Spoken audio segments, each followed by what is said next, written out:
The crowd at the mall turns to stare. A woman's angry voice cuts through the music and chatter. Olivia shouts, "Don't touch my daughter with your dirty hands. You are just the nanny." Grace freezes. She is holding a small pink dress near little Mia. Her hands are shaking. Her eyes fill with tears. People stop walking. Some take out their phones. They start recording. Mia whispers, "Mom, please don't shout at Grace." Olivia pulls Mia away and points a finger at Grace. "You work for me. You are nothing without my money. Stand back. You're embarrassing me." Grace stares at the floor. Her heart hurts. Her cheeks burn with shame. If you were in Grace's place, what would you do? The day started very different. Early morning. In a rich big house with marble floors and tall glass windows, Grace ties Mia's shoelaces. Grace smiles, "Princess, ready for the mall?" Mia giggles, "Yes. You promised ice cream and a new dress." Grace, "Only if you eat your breakfast." Mia salutes playfully, "Yes, ma'am." Grace laughs softly. She has been Mia's nanny for 3 years. She wakes her. She feeds her. She tells her stories at night. She loves Mia like her own daughter. But she is still the nanny. And she knows her place. Olivia, Mia's mother, walks down the stairs in high heels. Her perfume fills the room before she even speaks. "Grace, did you iron my dress?" She asks without even looking at her. "Yes, ma'am."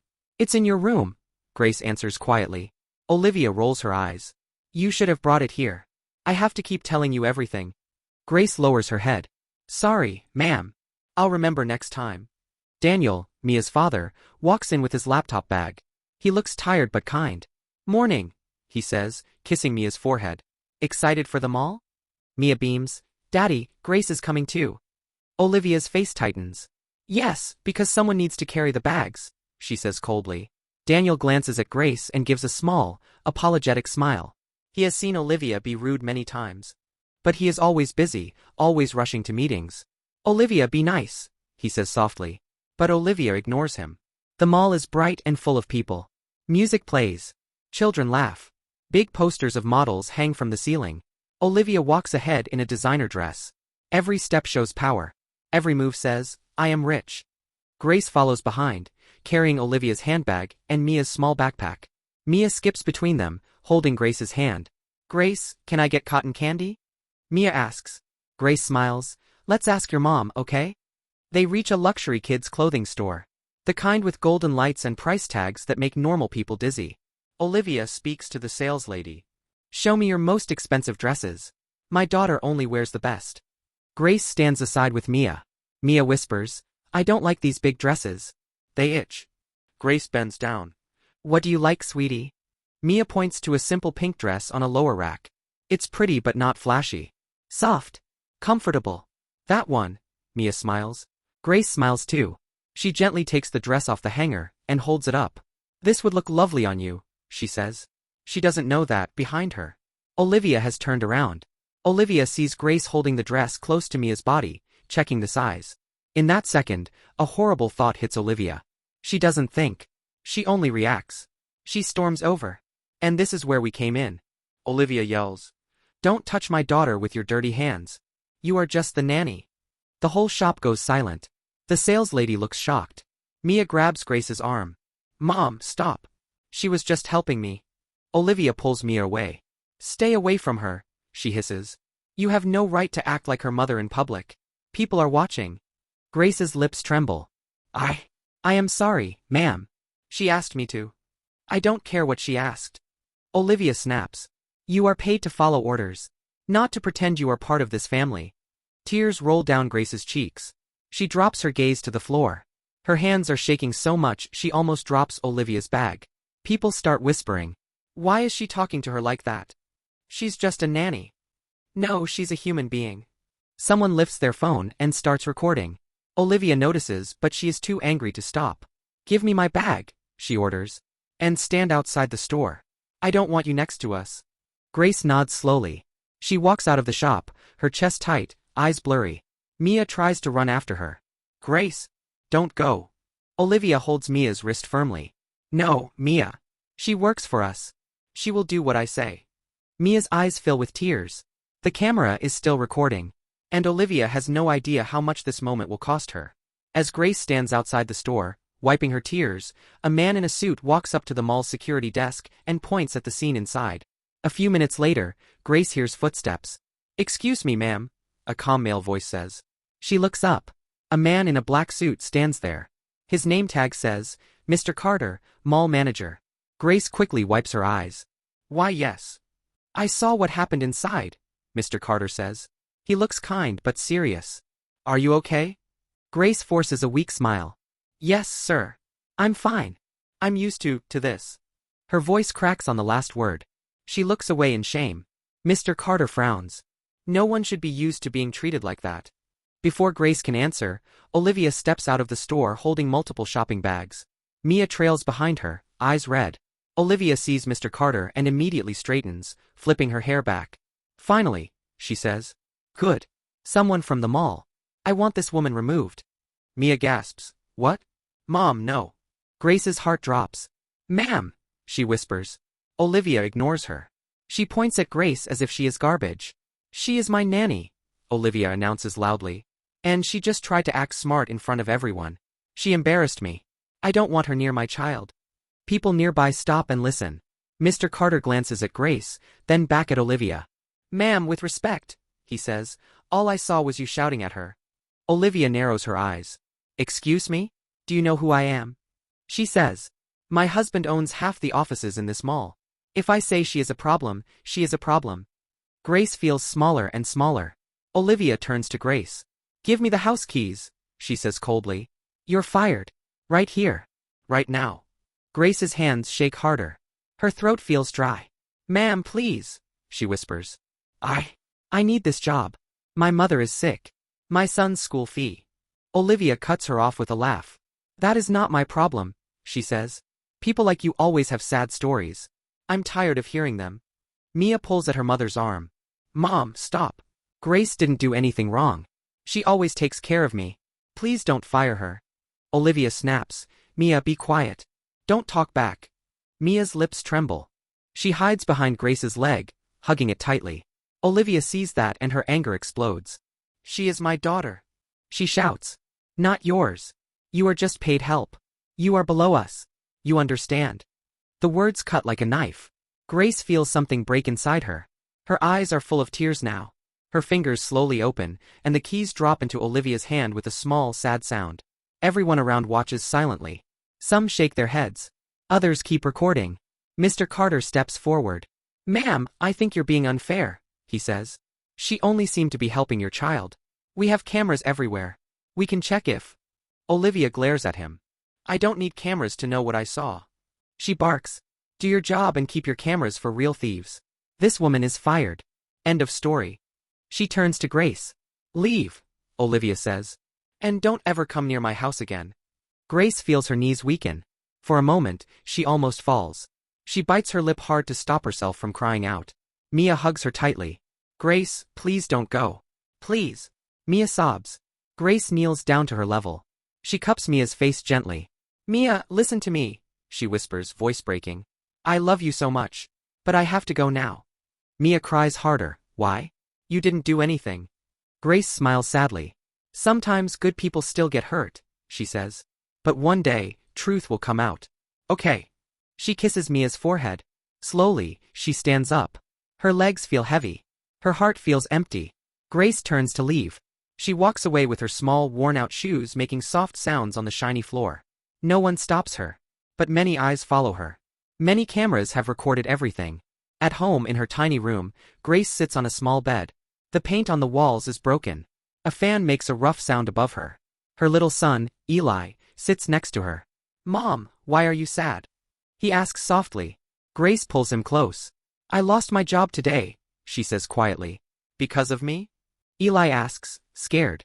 Grace shakes her head quickly. "No, baby. Not because of you," she says.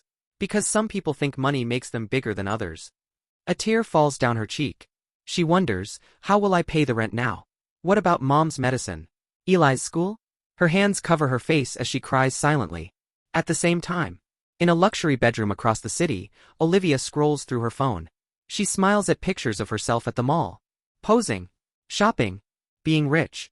Suddenly, a notification pops up. "Rich lady fires nanny in front of child. Shocking video. Olivia frowns and taps on it. Her own face fills the screen. Her own voice plays. Don't touch my daughter with your dirty hands. You are just the nanny. The video shows everything. The shouting. The crying. The firing. Comments fly across the screen. How can she talk like that? That poor nanny. Money doesn't buy manners. I hope the nanny finds a better family.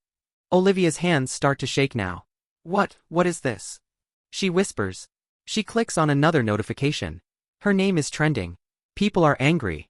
They are tagging her husband's company. They are tagging them all. Daniel walks in, loosening his tie. Long day, he begins. Social media has gone crazy. Some woman fired her nanny at the mall and... He stops. He sees Olivia's pale face. He sees the video frozen on her screen. His heart drops.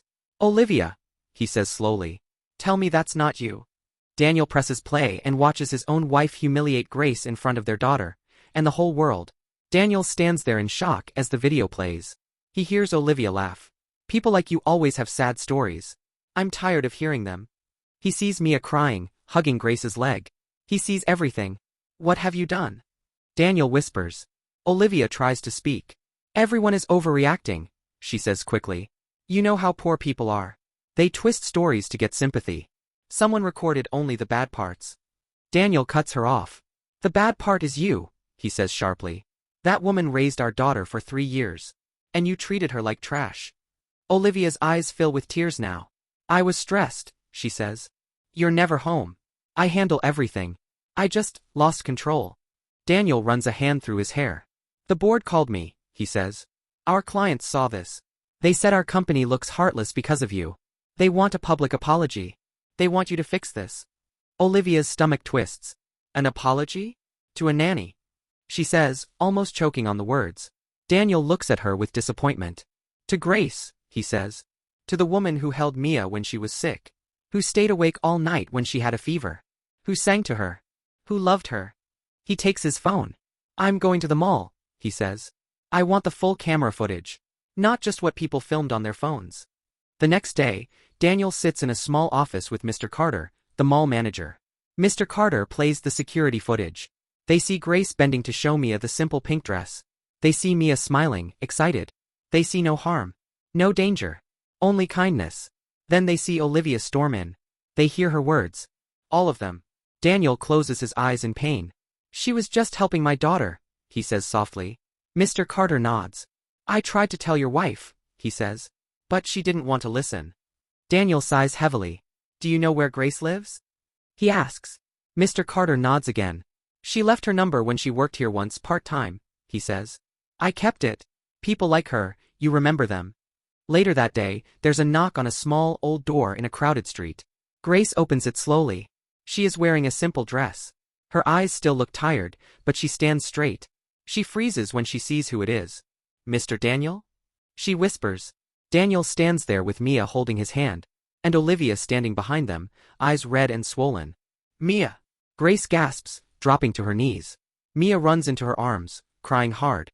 Grace, I missed you so much, she sobs. I told Mom I don't want any new nanny. I only want you. Grace hugs her tightly. Tears fall from her eyes, this time from relief and love. Daniel clears his throat. Grace, he says quietly. We came to say something. Olivia steps forward slowly. Her hands are shaking now. Her pride is broken. She looks around at the tiny house.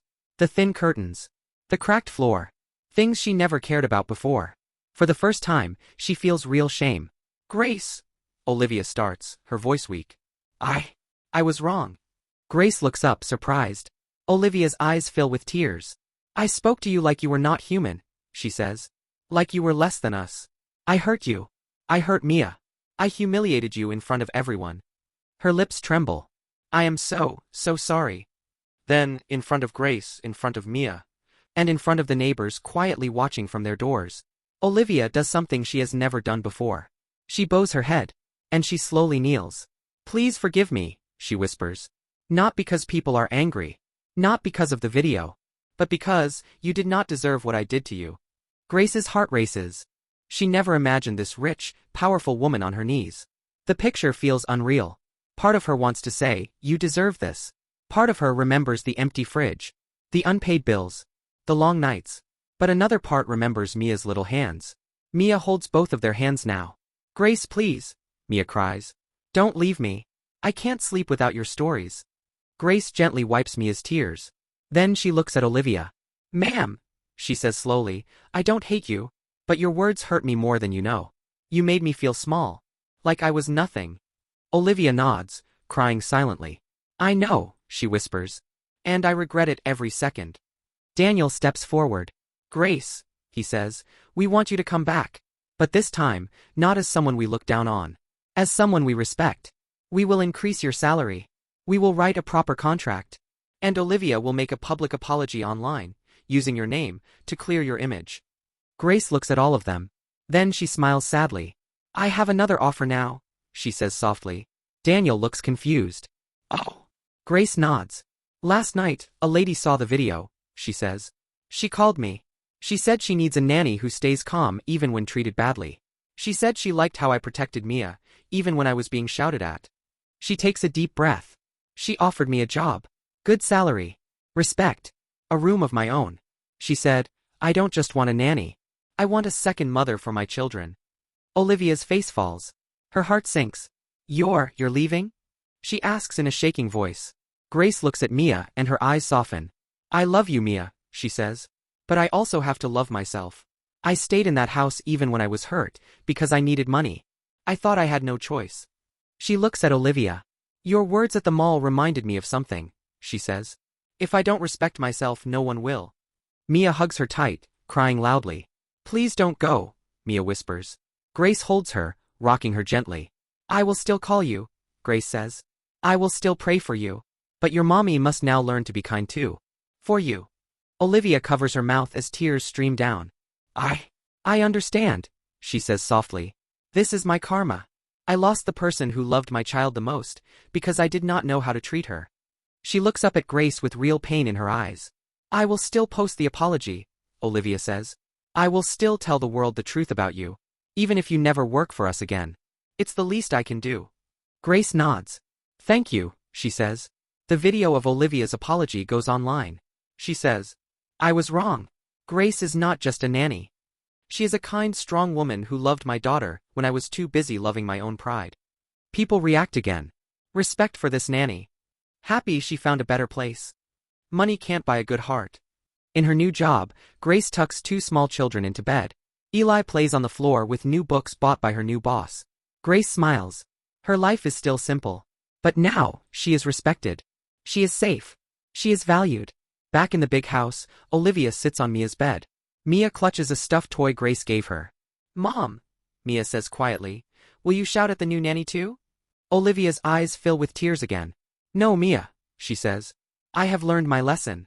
I will never treat anyone like that again. You can remind me if I forget. Mia nods. Grace said, good people still get hurt, Mia whispers. But she also said the truth comes out. Olivia hugs her daughter tightly. She was right, Olivia says. And I hope one day she truly forgives me. Money can buy fancy dresses, big houses, and trips to the mall. But it cannot buy kindness. It cannot buy respect. Never look down on someone just because they work for you. The person you humiliate today might be the one whose love you need the most tomorrow. If you saw someone treat a worker like Grace in real life, would you stay silent? Or would you speak up?